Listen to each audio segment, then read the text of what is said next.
अगर आप हमारे चैनल पर नए हैं तो चैनल को सब्सक्राइब करना न भूलें और बेल आइकन पर क्लिक करें ताकि हमारे डरावने और रहस्यमय किस्से सबसे पहले आप तक पहुंचें।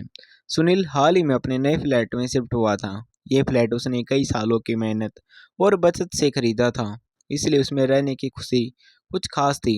उसने बड़े ही चाव से अपने नाम की एक खूबसूरत प्लेट बनवाई थी और जब वो उसे दरवाजे पर लगाने जा रहा था तभी सामने वाले फ्लैट से दरवाज़ा खुलने की आवाज़ आई। सुनील ने पलटकर देखा और उसकी नज़र जिस पर पड़ी उसे देखकर वह कुछ पलों के लिए रुक गया। वह थी ज्योति।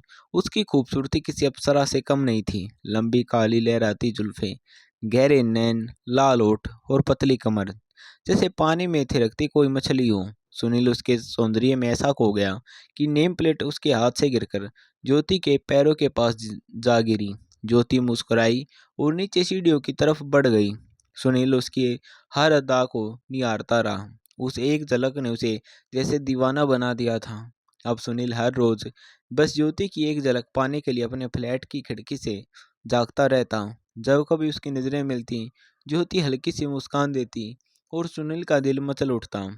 एक दोपहर सुनील अपने फ्लैट में आराम कर रहा था कि बाहर से गिरने की आवाज़ आई।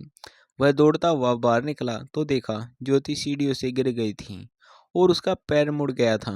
सुनील फौरन उसके पास पहुंचा। आप ठीक हैं? ज्योति दर्द में कहराती हुई बोली।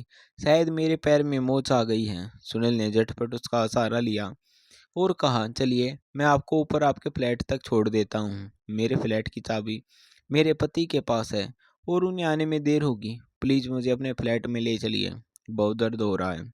ज्योति ने कराते हुए कहा। सुनील थोड़ी हिचक के बाद उसे गोद में उठाकर अपने फ्लैट में ले गया। उसके लिए यह पहली बार था जब वो किसी महिला के इतने करीब आया था।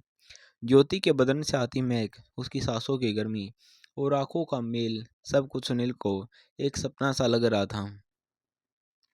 उसने ज्योति को अपने बेडरूम में आराम से सुलाया, मलहम निकाला और उसके पैर पर लगाया। करीबियाँ बढ़ने लगी। सुनील ने झिझकते हुए पूछा, आपके पति नहीं है क्या घर पर? ज्योति बोली, वो सुबह जल्दी निकल जाते हैं और देर रात लौटते हैं। सारा दिन मैं अकेली ही रहती हूँ। सुनील मुस्कुराया, अगर आप चाहें तो दोपहर में मेरे पास आ सकती हैं, वक्त कट जाएगा। ज्योति उसकी बात पर मुस्कुराई और उसके कान के पास जाकर धीरे से बोली, दिल बहलाने की जरूरत तुम्हें है या मुझे? इसके बाद दोनों की मुलाकातें रोज होने लगी। कभी दोपहर का खाना साथ, कभी शाम की चाय। बात ही बातों में वक्त निकल जाता और दोनों एक दूसरे के इतने करीब आ गए कि अब दोस्ती से आगे कुछ महसूस होने लगा। एक बार दोनों कैरम खेल रहे थे। तुम्हारी चालें तो बहुत तेज हैं, सुनील बोला।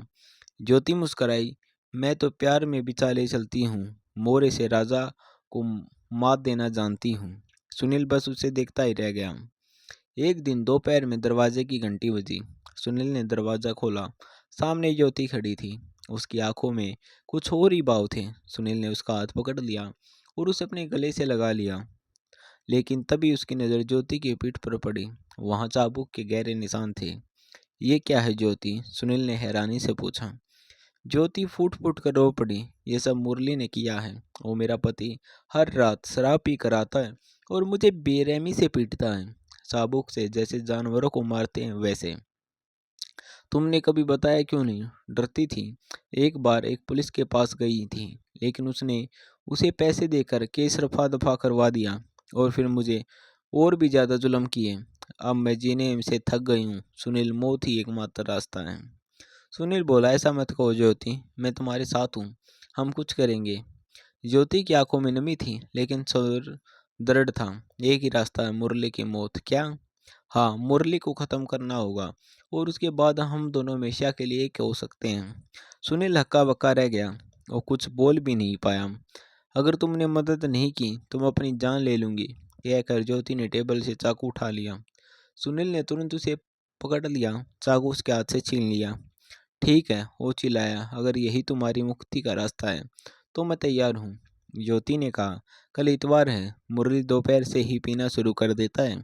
तुम आना और बस एक बार में सब खत्म कर देना, फिर हम उसकी लाश को जंगल में ठिकाने लगा देंगे।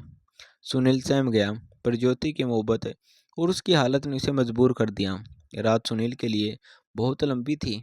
वो करवटें बदलता रहा, पसीना पसीना हो गया। सुबह होते ही दोपहर तक बेचैनी से घूमता रहा। 2 बजे उसने हिम्मत जुटाई, फ्लैट से बाहर निकला और ज्योति के दरवाजे की घंटी बजाई। दरवाज़ा मुरली ने खोला। सुनील ने एक झटके में चाकू मुरली के सीने में उतार दिया। मुरली वहीं ढेर हो गया। अब सुनील ने ज्योति की आवाज़ दी, पर वो कहीं नहीं दिखी। वो किचन में गया, जहाँ उसे लाश को रखने की बात कही गई थी, लेकिन वहाँ ज्योति की लाश पड़ी थी। उसकी आंखें फटी रह गई, उसके बदन में सिरन दौड़ गई। सुनील बेहोश होकर वहीं गिर पड़ा।